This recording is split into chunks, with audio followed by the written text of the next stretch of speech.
Hello, everybody. My name is Christian. I'm the host of the Disruptive Chef Entrepreneur Show. And you guys gotta know what I gotta say. You guys gonna love today's guest. Not only is she a chef by trade, she loves to write. She's a James Beard Award winner. She's amazingly good in what she does. And you guys gonna meet her right after this.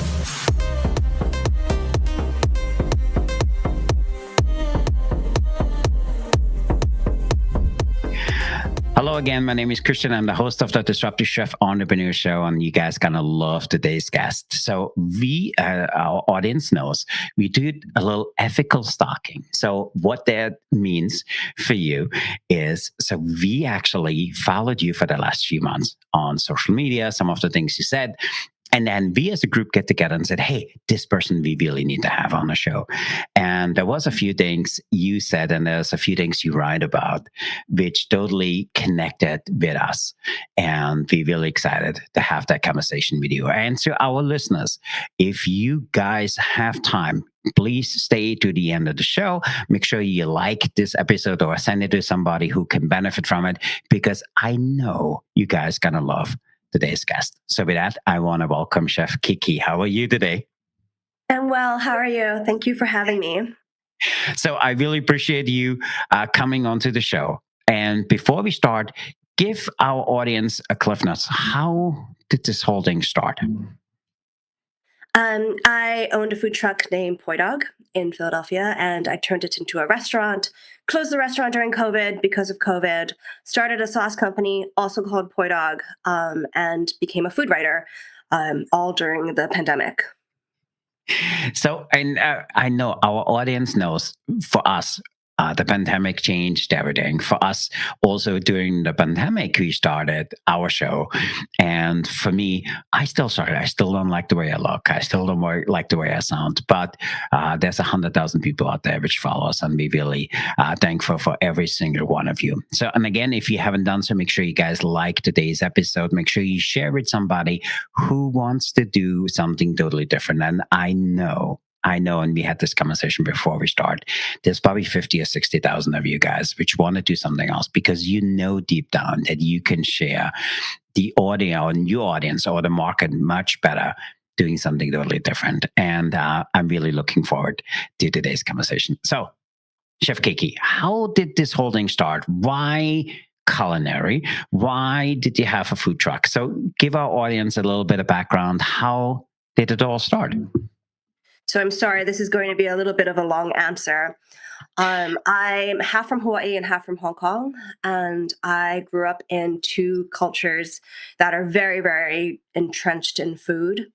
So I grew up with really amazing food from both my homes, and it's also worthwhile to note that I am a Poi Dog.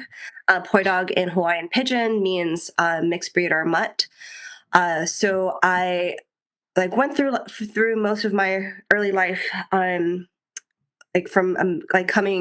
from amazing food cultures. Went to college, and I went to college in New York, which I understand also has very good food. However, it didn't, at least at the time, and still now, didn't have the food that I missed in Hawaii and in Hong Kong. Mhm. So I went to grad school.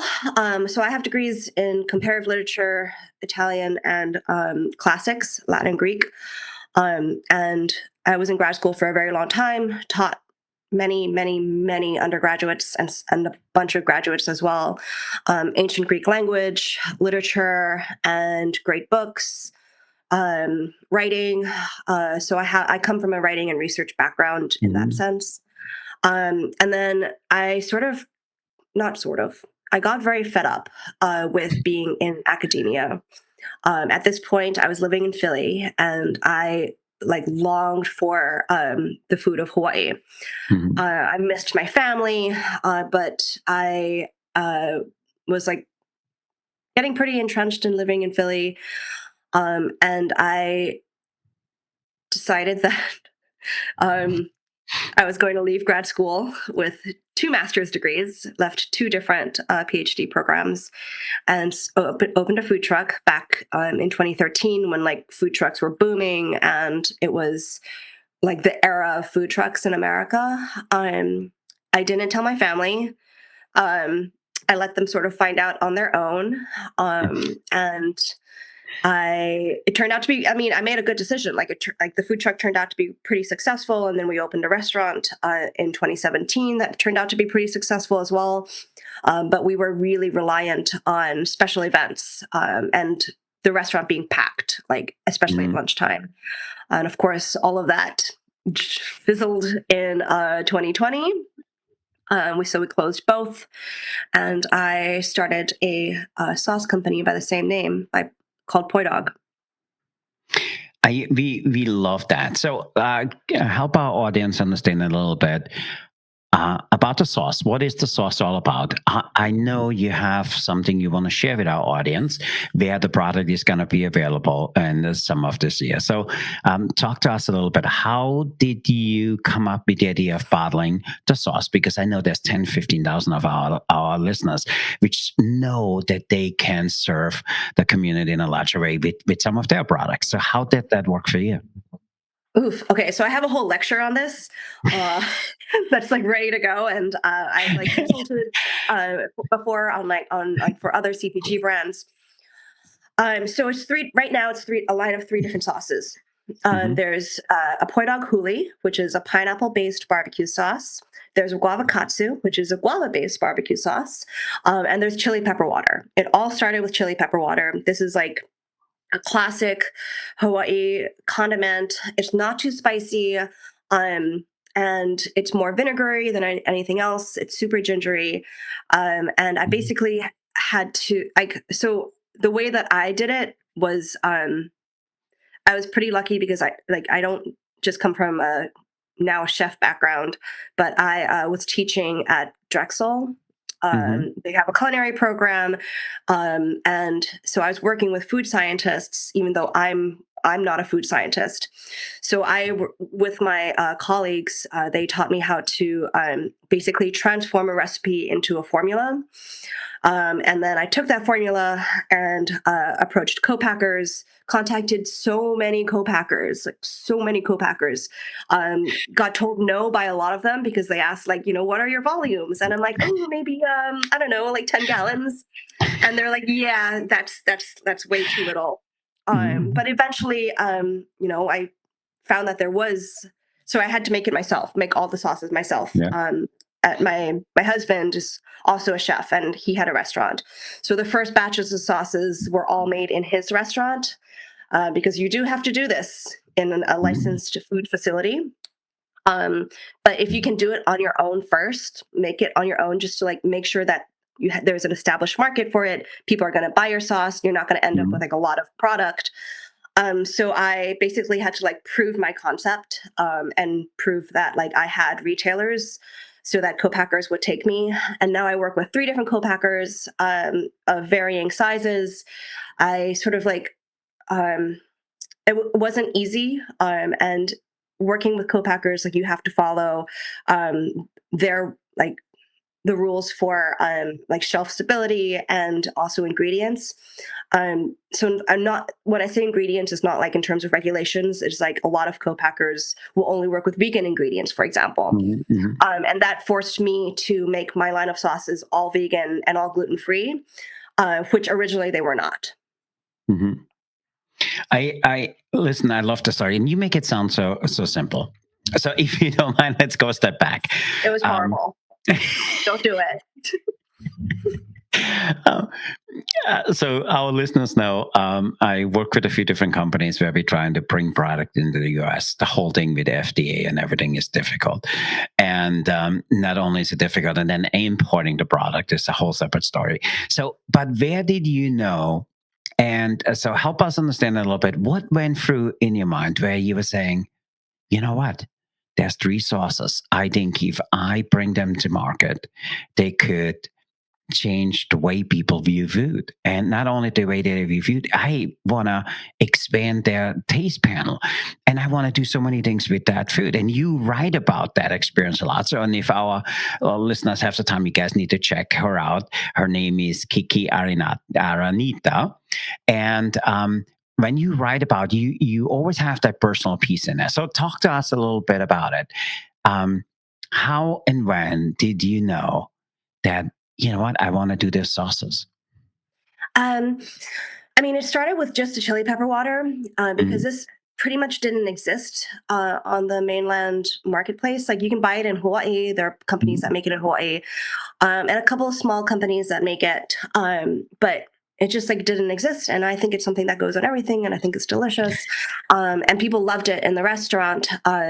Granted, the version that we still sold in the restaurant is very, very different from Mm. what's in the bottle today because like, and as you know, like a chef making something in a restaurant, like that recipe, that sort of dynamic way of cooking is the complete opposite of putting something into a bottle that's like standardized and systematized and like there's a formula is made up a percentage of ingredients rather than like a dash of this and a dash of that. Like it's very, very formalized.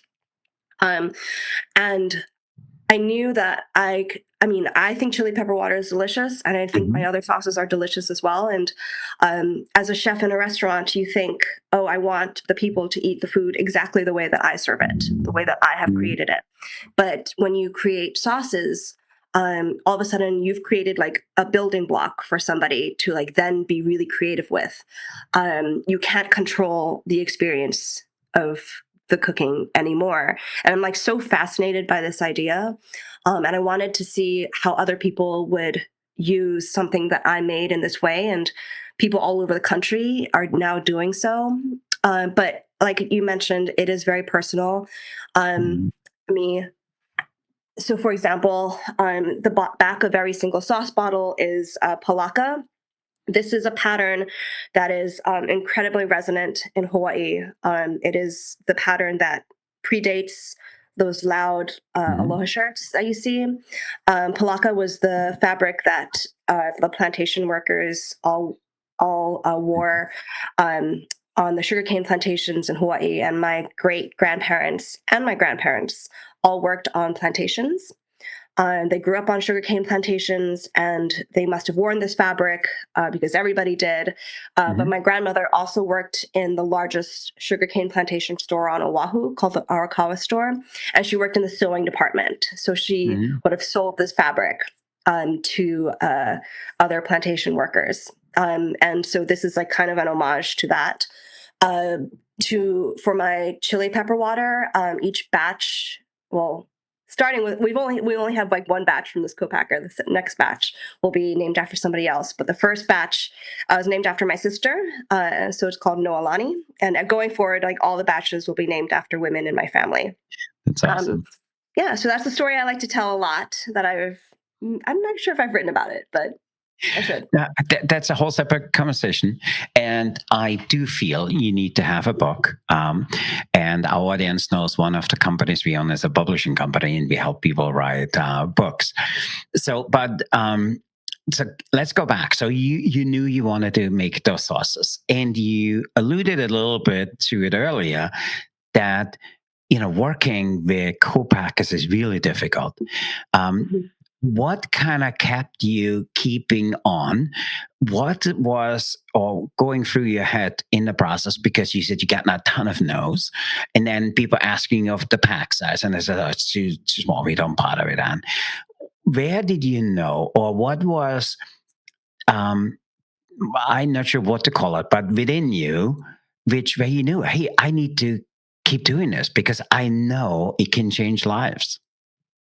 Well, I question it every single day because it is expensive. Um, by the way, Mm. like if you're a chef looking to get into retail sauces, unless you're making it yourself, just expect to lose money. Expect to lose lots and lots of money. It's a very, very expensive side hustle that sometimes pays off, and then like as soon as it pays off, then you have to like make more sauce, and then like when you make more sauce, you have to pay the co-packer much more money, and then you're just constant. Basically, like I'm constantly fronting money. Like as soon as I make Mm. money, like it goes back into the sauce. So I question this every single day. Um, but they're really good. They're very, very delicious, and the reason why I think that they're so good is because we use really good ingredients, and we've Mhm. improve the ingredients over time. Um, like the chili pepper water. Now, our friends at Boonville Barn Collective in California grow our peppers for us. They're That's Espelette awesome. and ancho chilies.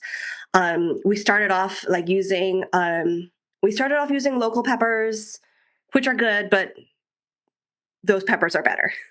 I live in Pennsylvania, by the way, and our spices. Like we started off using conventional spices. Now all of our spices come from Burlap and Barrel. Ori and Ethan, the co-founders, were actually the ones who Mhm. put the idea into my head to bottle the sauce, and they've also helped me a lot along the way. But yeah, now all our spices are single origin from small farmers, and they're really really good. Like I think every batch of the sauce gets better. Um, and like I like to use them. They're delicious, and I think they should exist. And I've had a lot of like Hawaiian style barbecue sauces over the years, some that are made in Hawaii and some that are not. And I've had most of it like just has a lot of like filler ingredients and dyes. And um, we have miso and mushrooms and pineapples and like really great stuff in our sauces.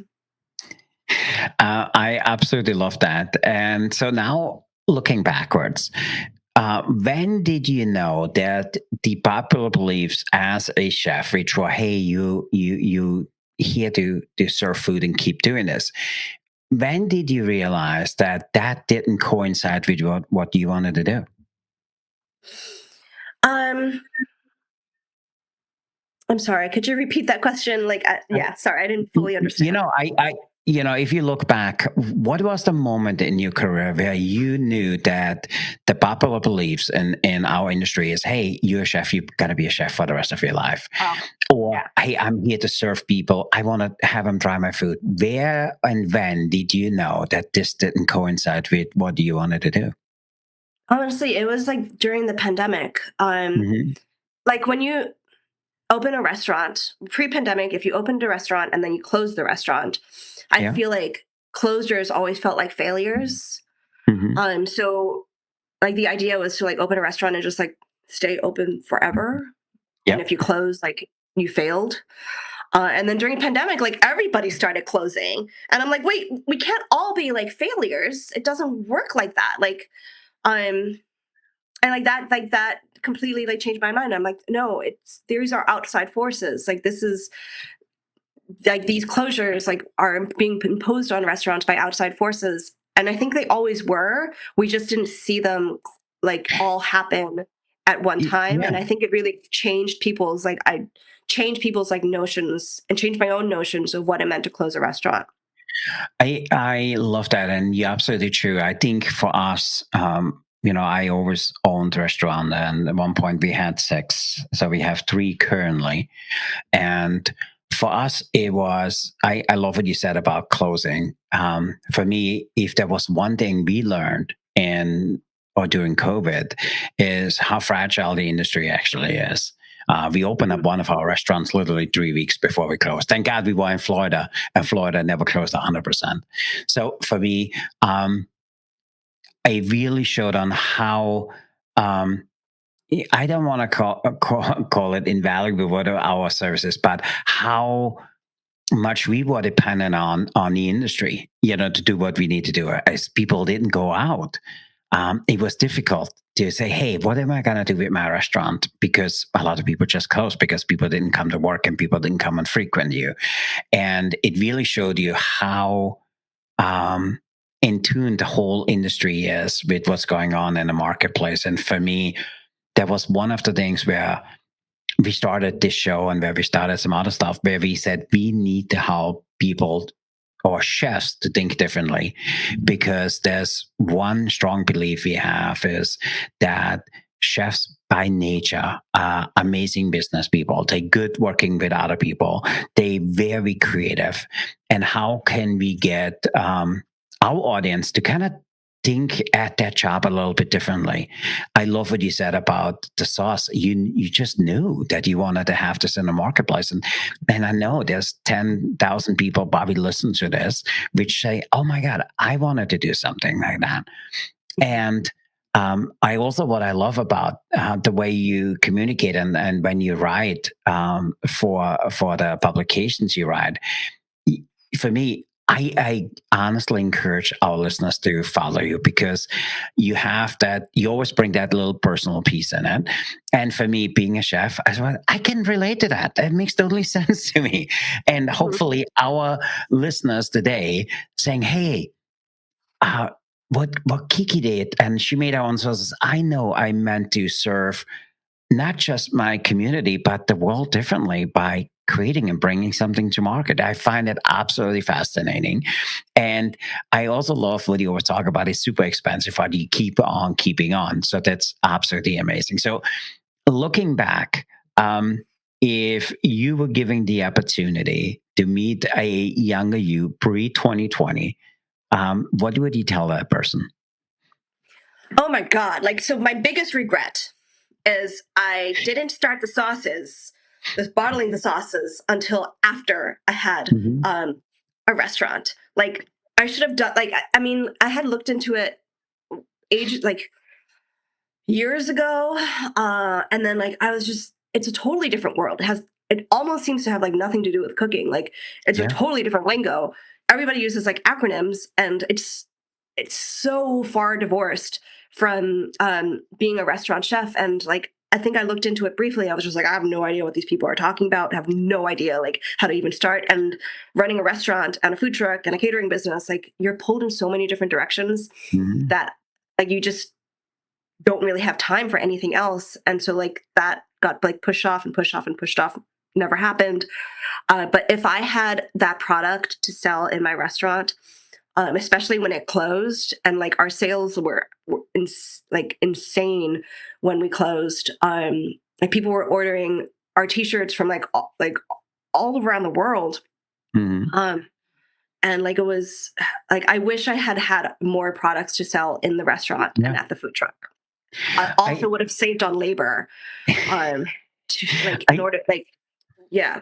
I absolutely love that because I have a good friend of mine who has. So I'm based in Connecticut, and we have a really good friend who has multiple restaurants, catering businesses in Massachusetts, and he thinks the way you do, and he said. I need to do a market, and Yeah. all my best dishes I will serve in the market. Hey, my best wine I will serve in the market. My best dessert I will serve in the market. He has now 7 markets, and it's amazing. And I agree with you 100%. Does he want sauce?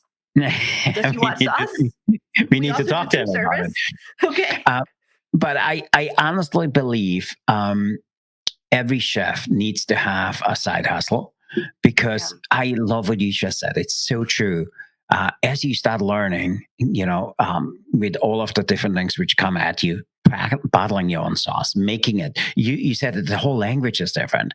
Every chef needs to go through that because I honestly believe having a sauce or something in your restaurant today would make a massive impact because if people come and love your food, they would love to have a sauce like that.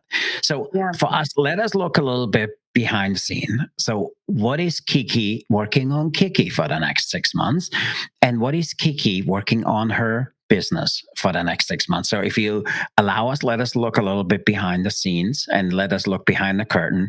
What are some of the things you're working on and what's coming next? I have a new column launching tomorrow at the Inquirer. It's called Hands Please.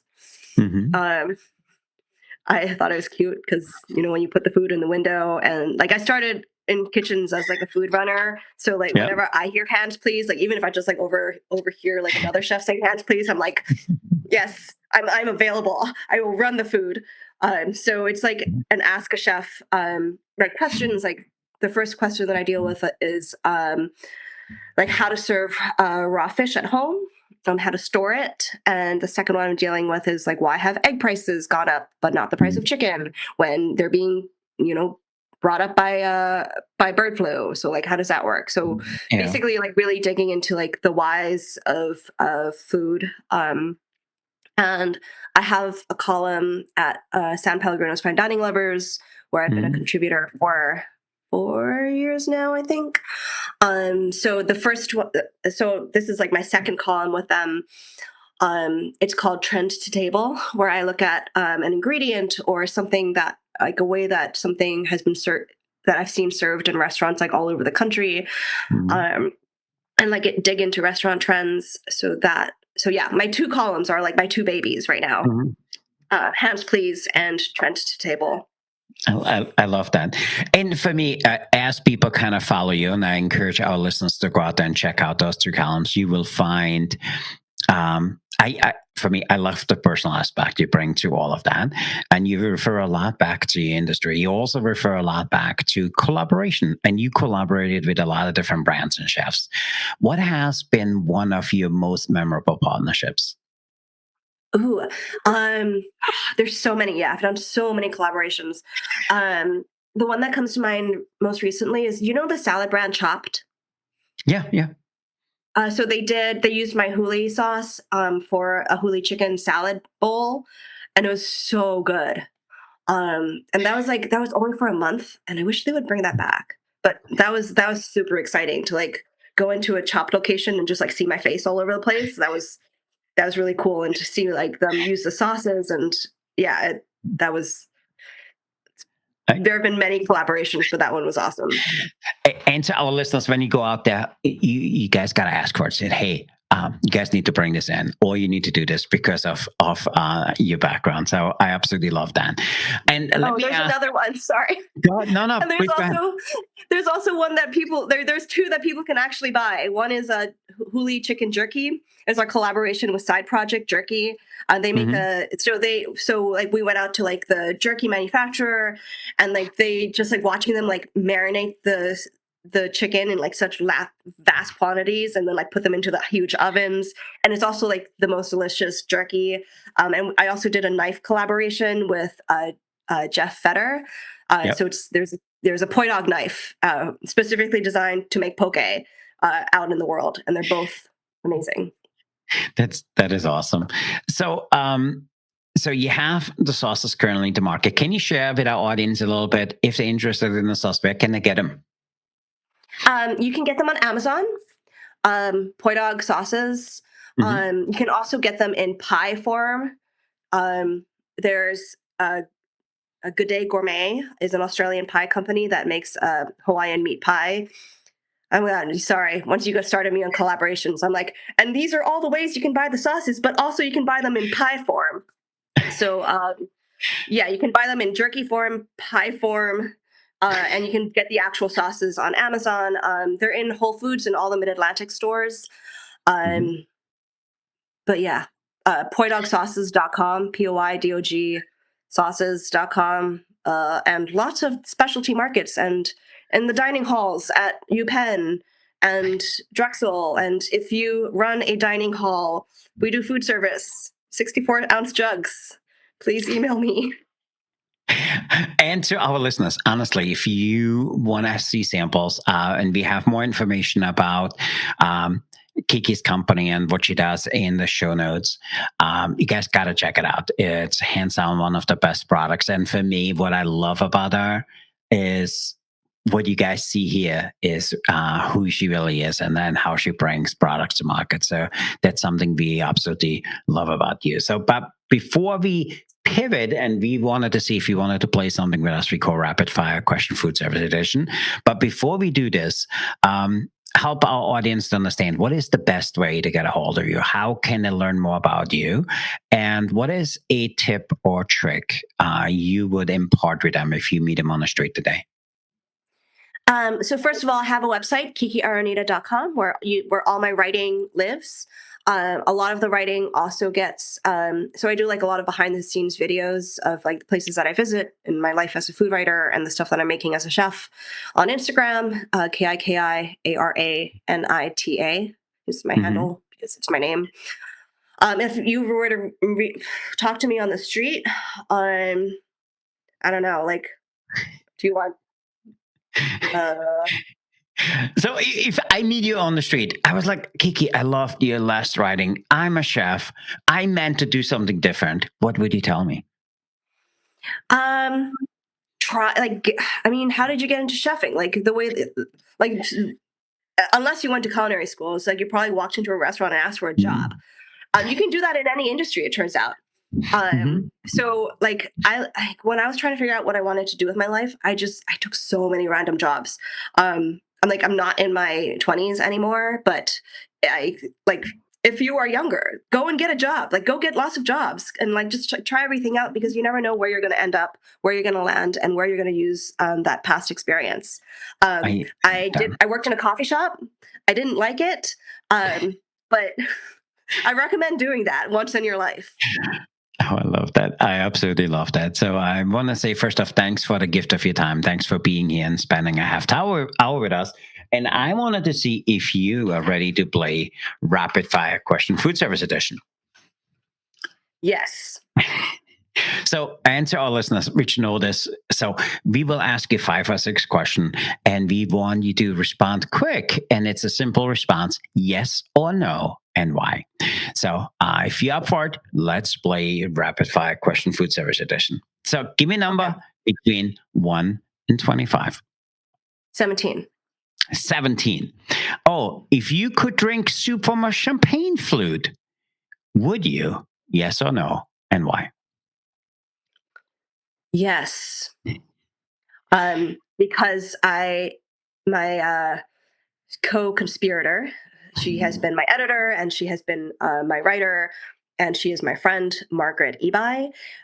She and I have a pop-up called Hard Soup, where we talk about and make cocktails that are soup inspired, or soup that is cocktail inspired, so that we explore the nebulous boundaries between soup and alcohol. I, I I don't know what to say. Super alcohol, but I know where you're going with that. Okay, give me another number between 1 and 25. 2. 2. Should ramen noodles be legit breakfast food? Yes or no, and why? Ramen noodles as breakfast? I mean, isn't it breakfast? Yes. Thank you. If it has an egg, it's breakfast. I love that. Give me another number between 1 and 25. 7. 7. Would you cook while wearing pajamas if it made your food taste better? Yes or no, and why? Yes. I mean, like, is it like this? Is it like the Lady Gaga meat dress? So, like, is my pajamas made out of spam or bologna? In which case, like, it's like emitting like fumes into yes. That's not where we were going with that, but I love that. So, yes. Oh my God, that's crazy. Give me a question between 1 and 25. Let's do 8. 8. Oh, should coffee be used as a marinade for steaks? Yes or no, and why? Yes, but like ground coffee, right? Like not like Yeah. poured coffee. Okay. Yes, and I would honestly pair it with sugar. So I did this. So I did this event for Planned Parenthood, where like a cooking thing, and I did it with my husband, and we didn't like fully realize like our dream. But anyway, so we were like making a steak before this event, and we are obsessive labelers in our kitchen. Cut the blue tape, the Sharpies and everything. Like there's like Sharpie and blue tape and scissors in like every drawer in the kitchen, like just in case you can't find it. And the one time that we didn't label the sugar and the salt, we accidentally cured the steak in sugar. And it turned out so good. So I would totally do like sugar and coffee. Anyway, we called it a happy accident because Planned Parenthood, and we thought it was hilarious. I'm not sure if they thought it was hilarious, but I love that. I love that. So I absolutely love that. Okay, last question. Give me a number between 1 and 25. 20. 20. Okay. Ooh, this is an oldie but goodie. Pineapple on the pizza. Yes or no, and why? No. No. Like, why would you? No, absolutely not. However, and so like that, and everybody knows that this is like one of my greatest nightmares. Like, no, absolutely not. Like, no, no, no, no, no, no, no. Huli sauce on a pizza, yes, in that form. Like, huli sauce goes on everything. It's a pineapple barbecue sauce, delicious. Use it on a pizza. We've used it on pasta. Great. Highly recommend Poi Dog huli sauce. That said, I went to my cousin in Oh, Hong Kong, her wedding. My cousin Yvonne got married. mhm. And then, like, before the wedding, like all the ladies are at the house, like getting ready.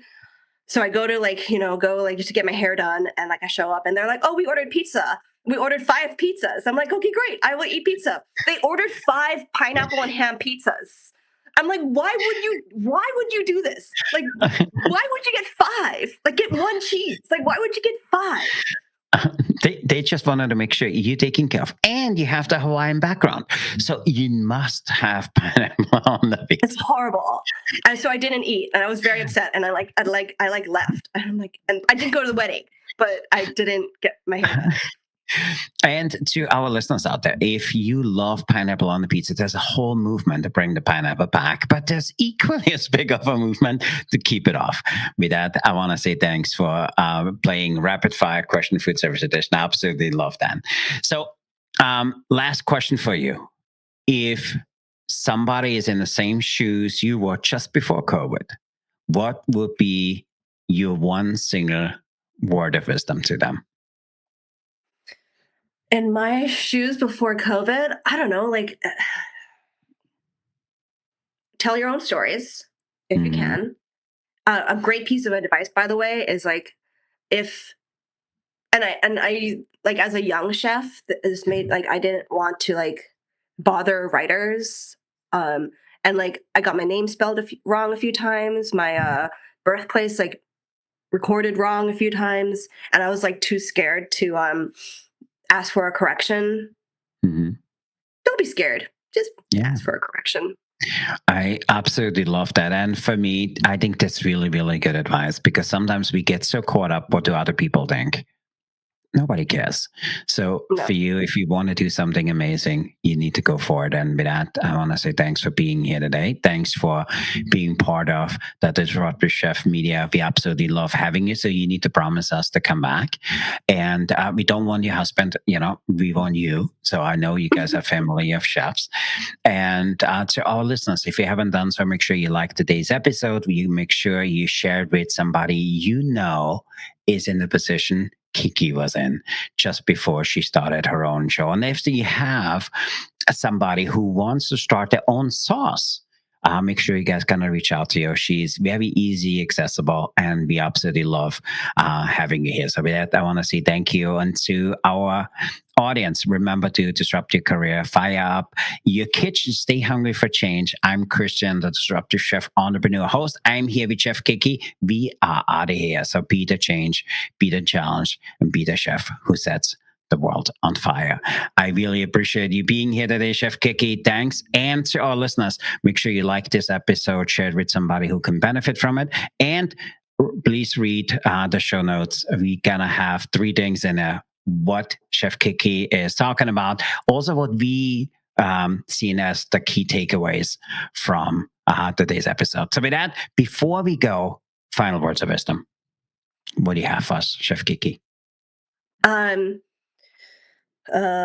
Oof, I don't know. I think that was all the wisdom. I think that's all the wisdom.